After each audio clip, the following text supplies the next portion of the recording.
description below and use the code FOODTHEORY, or scan the QR code that you see on screen right now to get yourself 100 points when you snap your first receipt. Again, that's the code you see on screen right now, or clicking the link in the description and using the code FOODTHEORY to get yourself 100 points right off the bat. I'm Matt Pat, that's a theory, and I'll see you next week. Okay. So basically, Ghost Kitchen is probably the most sketchy thing to go by. Yeah, I can see it.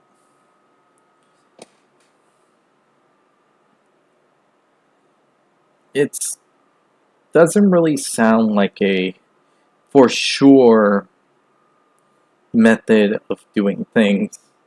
In all honesty, it sounds like a way to allow yourself to get destroyed if you're not careful enough.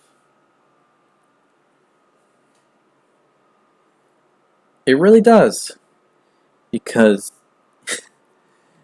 I'm starting to feel bad for Jimmy. He has to deal with this and keep having his name used for something he didn't really want it to be used for. And it's messed up. Because he's being used just to get more, just for the SDC to get more money. And that's awful. Ugh. Brand dealing. The worst enemy to everyone.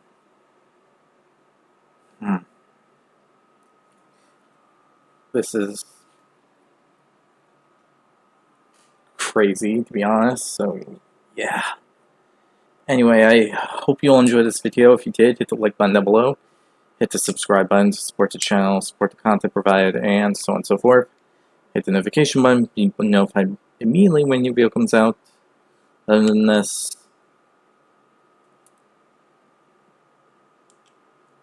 tell me what you think of this whole thing with MrBeast. Honestly, I think it's kind of messed up that they're using his brand just to get more profit. But then again, considering how a corporation works, I can see it happening more times than not. So, yeah. Anyway, hope you all enjoy, and I'll see you all next time. Bye.